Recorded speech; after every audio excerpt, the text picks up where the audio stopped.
9, 8, 7, 6. We have main engine start. 4, 3, 2, 1, and liftoff. Liftoff of the 25th Space Shuttle mission, and it has cleared the tower. Distance 3 nautical miles. So the 25th Space Shuttle mission is now on the way after more delays than NASA cares to count. This morning it looked as though they were not going to be able to go off. 15 seconds, velocity 2,900 feet per second, altitude 9 nautical miles, downrange distance 7 nautical miles.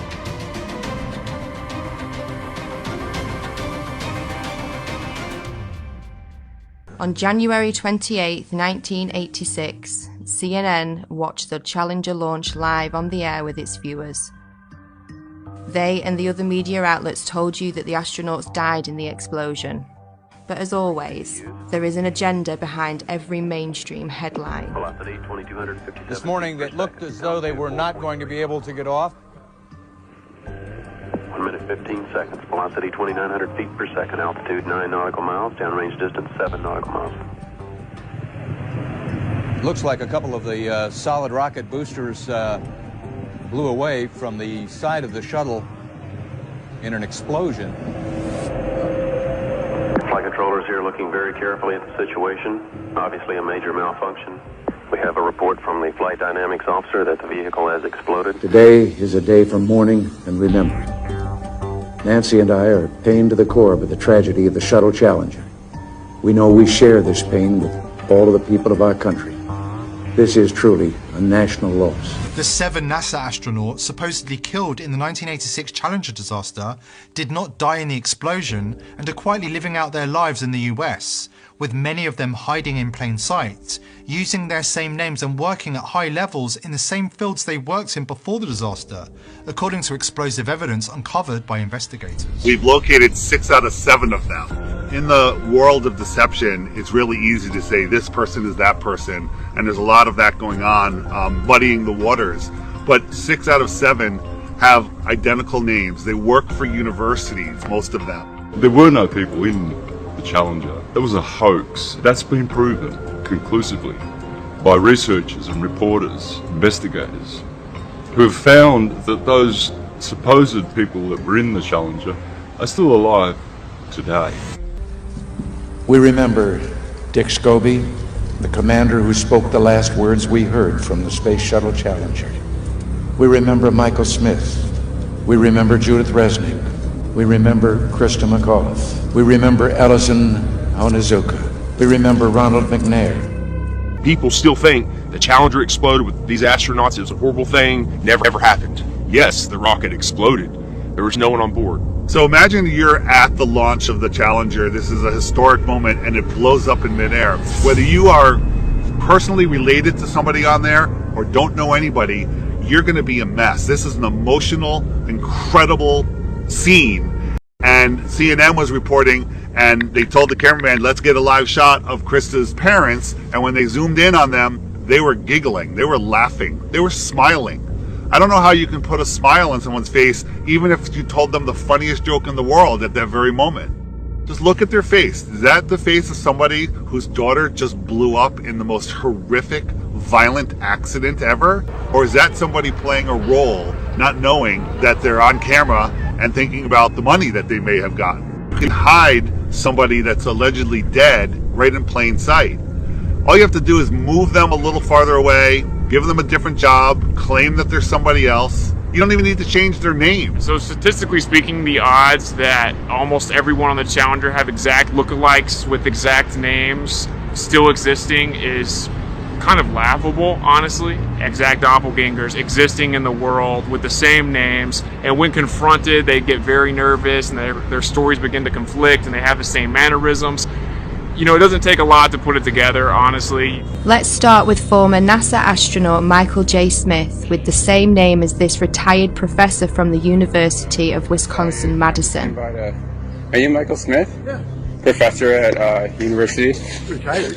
Retired? Yeah. Yeah. Yeah, I just stopped by because there's this room. Are you aware of that? There's a rumor on the internet. It's not me. that people are saying? Yeah, it's not me, obviously. I mean, anybody that looks at my background, looks where I was born, it's not me. I mean, it's interesting that the Michael J. Smith that was the astronaut looks something like me when we were younger, but really not if you really look at facial recognition. You never been a pilot, never been in the military? Nothing like that. Huh. No. Okay. Yeah. That's all. And I don't respond to the emails I get. I get probably an email, maybe 2 a month. Really? Yeah, and I got one guy that's been really hounding me, and I turned it over to the FBI.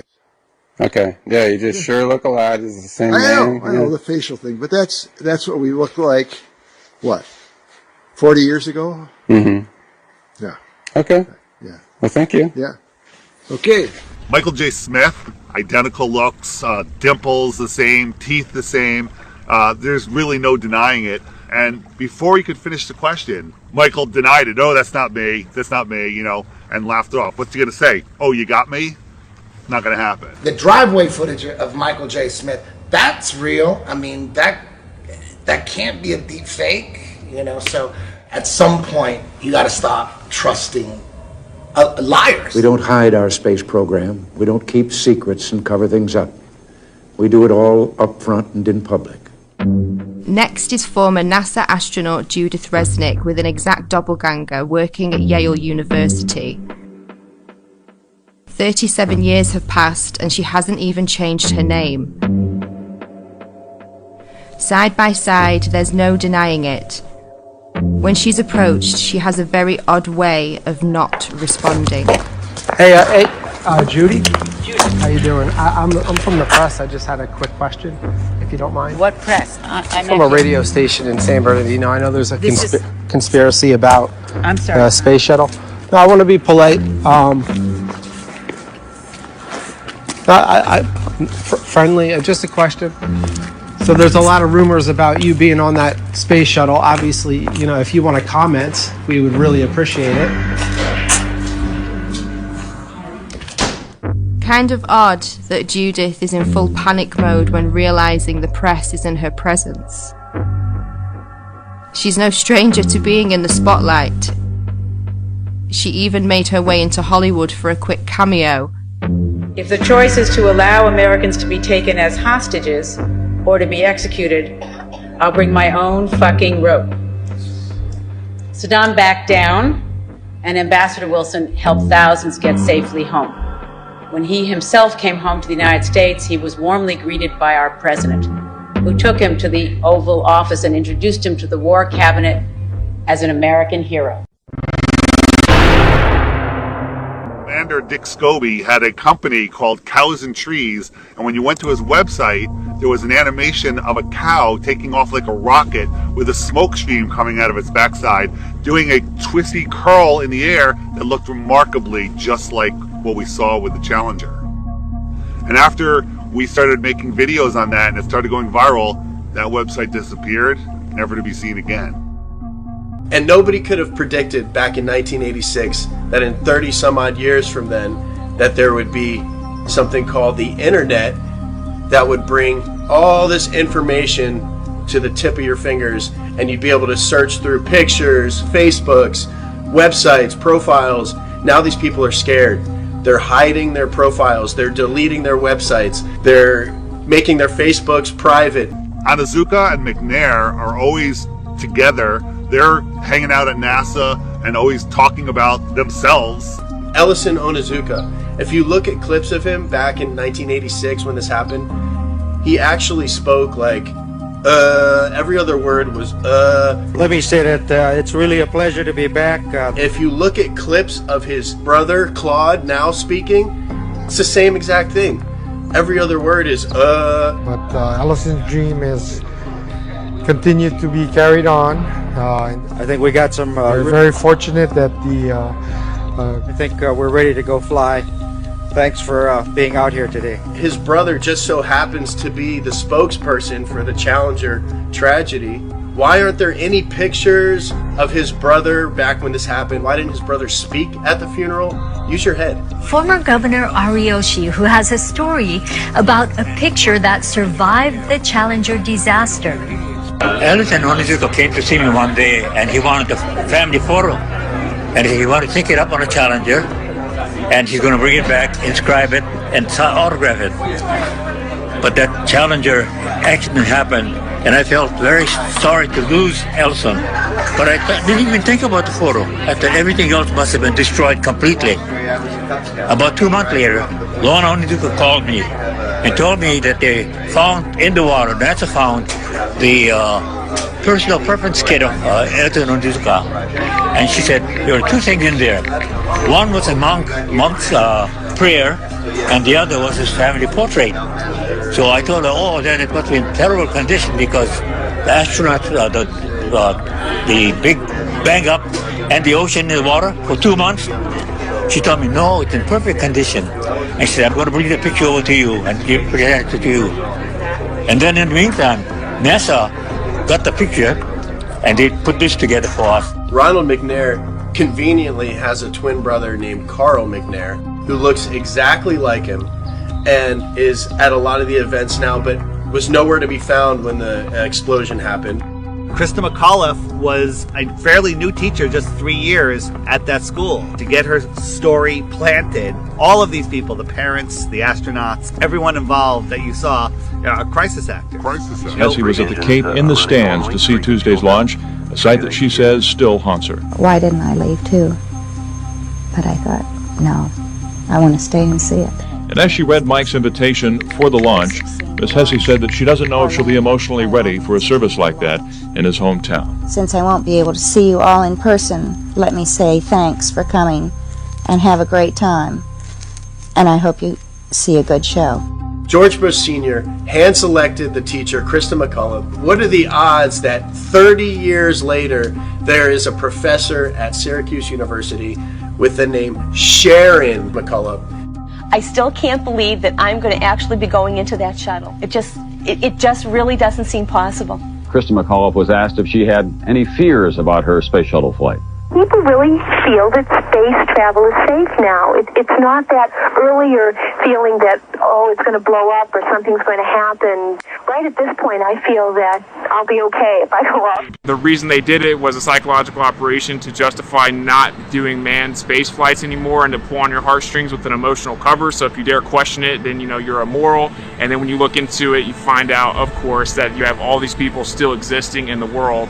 So basically a government version of witness protection for NASA. Our nation held a vigil by our television sets. In one cruel moment, our exhilaration turned to horror. We waited and watched. They were waiting and watching. When they saw the explosion, there was confusion. Was something wrong? The principal and teachers weren't certain either. Then it got very quiet as the horror of it began to register. Besides the trauma-based mind control and putting children through that trauma, and also it reinforces their model. It reinforces their religion. Look, this terrible thing happened. We're trying to go to space. We're trying to explore for science. But look, all those people died. But at 1 o'clock, school was closed. It had to close. I felt as if my whole body blew up inside when I saw that. And I can just never be as shocked as I am now. Seeing it with my own eyes, it really just scared me. Some astronauts blow up in a rocket. What does that do subconsciously to the average person? They don't want to go up into space. They don't want to blow up in a rocket. We'll leave that to the professionals. We'll leave that to NASA and our government. Once they had seen the evidence on the visual screen that there would be no survivors, it suddenly became apparent to them that they were dealing with death. The government had incentivized the different public schools to play the Challenger in their classrooms. So they rolled their TV sets out, they had all the children sit down and get ready to watch it, and 20% of the American public watched the Challenger event happen live. And within 1 hour, 80% of Americans had seen the Challenger tragedy happen. So just like with 9/11, they have everyone see this traumatic event, and then we're all in unison that we're traumatized. When it blew up, it was a form of trauma-based mind control that, some people will never grow out of, and then the emotions kick in and you're unable to think logically about what's going on. Of course this was planned. They made every school show this event live. They wanted these kids to grow up defending this tragedy. Think about how many field trips come here, unfortunately. And they go in and watch that Heroes and Legends thing, and they come out thinking that this is the greatest possible hero that they could ever be. And that's just, they're actors. And we're building them up higher than your father, police, military, all these people that are actual heroes. These are actors working for a government agency. So. Next. These are the same people. These are the astronauts. But we did have a few people that were skeptic, and I don't blame you. And those people that were skeptic were saying that the earlobes look different on some of the astronauts. The nose looks different on some of the astronauts. Now, what you have to remember is 40 years went by, so we're used to seeing celebrities and entertainers and musicians age in magazines and on the TV and so on. So we don't really pay attention to it. Now, when you ain't seen somebody in 40 years, it's a big difference. And people change a lot over 40 years. So you're looking at a picture from when they were around 30 years old, then you're looking at a picture 40 years later, kind of like Johnny Cash here. Look at him in 1957. The nose, look at the earlobes. Now, 40 years later in 1997, look at the nose and the earlobes. In the 1957 picture of Johnny Cash, his nose looks long and kind of curves to the left. Now look at the 1997 picture 40 years later. Kind of looks short and plump, okay? And when we're younger, our lips look more plump and colorful, as you can see here in 1957 at the top lip, and then look at the top lip 40 years later. It's kind of drawed up and got a flatter look to it. And I could go on and on with celebrity after celebrity, entertainers, musicians, whatnot. But the point being is, people age differently. And some people's facial features just totally change after 40 years. But now that being said, there is one feature that really does not change over 40 years. And that's your teeth. Unless you spend 40 years not taking care of your teeth, of course, then yeah, your teeth are going to change. But most people, and especially these people that we are talking about with money, would have taken good care of their teeth all of these years. Aside of normal wear from eating for 40 years, of course, you know, the canines and the front teeth, some of them might be a little rounded. 40 years ago, they might have had a sharper look to them. But that's really the only thing that would change. So now let's take a look at the 1986 pictures of these astronauts. Two of them, I believe it was Michael J. Smith and Sharon Krista McAuliffe. Those are the two, I believe, that most people had a problem with the most recent pictures of them, believing that that was them. So anyways, let's have a look at their 1986 pictures and compare them with the most recent pictures of their teeth.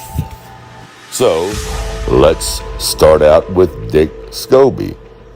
We actually don't even really have to compare the teeth here. I mean, you can tell this is Dick Scobie in 2021. But let's entertain it anyway. Okay, now this one is pretty easy. I want you to take a look here on the left side of his left front tooth. You see that gap right there before you get to his canine tooth? See it in the 1986 picture, and you see it in the 2021 picture. Now take a look over here on the right side of his right front tooth. Now you see that little gap there before you get to the canine? Same thing in the 2021 picture, just older. And these are not very good pictures of their teeth. I'm just trying to do the best that I can to show you. You can usually identify someone by their teeth. So here we have a guy that supposedly died in an explosion in 1986, and then we have a recent picture of him in 2021. Let's say it's not the same guy, but he has the same name, he's the same age, he looks identical to him, and he even has the same teeth pattern. If you can't see that this is the same guy, I don't know what to tell you. Anyways, let's move on. Okay, here we have Michael J. Smith. I ain't even got to compare his teeth. You guys can see plain as day.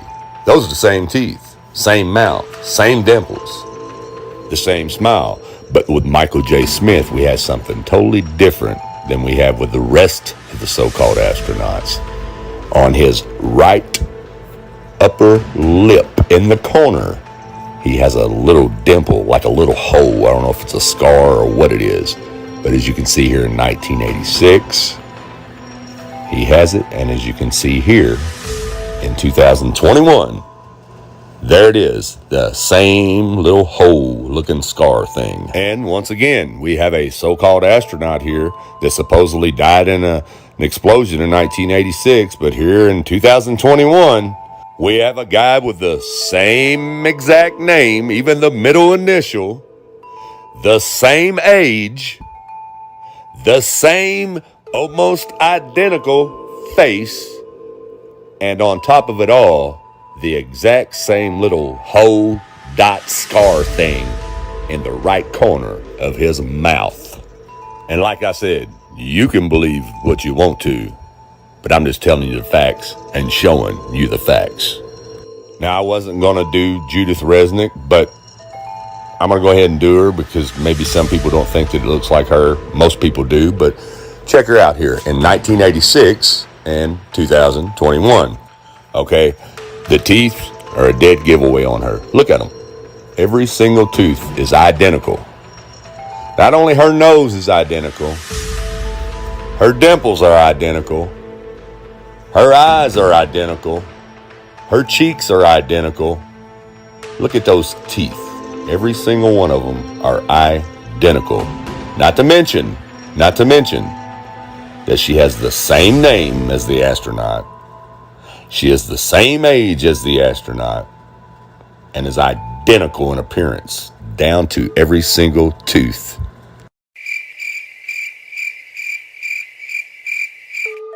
Okay, now here's the school teacher, Sharon Krista McAuliffe. And there are a lot of people that don't believe that this picture of 2021 is actually her. But I think it looks identical. Take a look at the nose. Take a look at the dimples, the chin, the little crease under the eyes. The eyes are identical, but it's the teeth. You see those teeth, especially the two front teeth? A lot of people would call it, I don't know what the professional word is, I forgot, but I say when you're young or in school, you would call someone buck tooth. Well, if you look at the 1986 picture, notice how the inside of her upper lip is kind of pulled down on her teeth. Well, that happens when people with teeth like that smile. It kind of sticks to the gum as you smile. And you can see the same thing here in 2021. See those two big front teeth? See how the lip still kind of sticks to it a little bit? Not as much as in the 86, but there's no doubt that those teeth are identical. Now let me zoom in a little bit further. Looks like that canine kind of wore down a little bit over the years compared to it in the 86 picture. But take a look at this little dark gap here on her bottom row of teeth. Before you see this tooth, and then you see this dark space here, the 86 picture. Now look at the 2021 picture. See the little dark space here, and then that one tooth, and then dark space again. So once again, we have an astronaut that supposedly died in an explosion in 1986, but yet here in 2021, we have a woman with the same name, looks identical, she is the same age, and has the same identical teeth. And here we have Ellison Onizuka. Now this is a little different because he supposedly has a twin brother here in the 2021 picture, or claims to be his twin brother, but was nowhere heard of, not even heard of back in 1986 when this accident supposedly happened. And of course, if it is his identical brother, that it would explain why all the facial features are identical. But if both of these brothers were to die, you would be able to tell one from the other by their dental records. Now, have a look at the teeth here. Okay, you see this tooth right here between the left front tooth and the left canine? Notice how it's shorter than the other ones? Now look at the 2021 picture. Same thing. And then you have this little bitty space right here between the canine and the tooth behind it. But you see right here how you can see those bottom teeth in that one spot because that upper tooth is shorter in 86? Well, you see the same thing right here in the 2021 picture. That same little spot, you can see those bottom teeth. And also, like I said, these are not the best pictures to get a good close-up of their teeth. So, you know, we're looking at this from a distance, and they are identical pretty much. So, like I said, identical, same age, same look, but claims to be his twin brother who was nowhere around in 86 when this accident happened. And then we have the same situation here with Ronald McNair. Supposedly, this guy on the right in 2021 picture is his twin brother. And his name is Carl McNair. Imagine that. So there's no comparing here. It's identical, but of course, it says it's his identical twin. I don't believe so, just like all the other ones. These are real pictures of these people still alive today. You've been fooled, people. And nobody could have predicted back in 1986 that in 30 some odd years from then that there would be something called the internet that would bring all this information to the tip of your fingers, and you'd be able to search through pictures, Facebooks, websites, profiles. Now these people are scared. They're hiding their profiles. They're deleting their websites. They're making their Facebooks private. The 7 NASA astronauts supposedly killed in the 1986 Challenger disaster did not die in the explosion and are quietly living out their lives in the US, with many of them hiding in plain sight, using their same names and working at high levels in the same fields they worked in before the disaster, according to explosive evidence uncovered by investigators.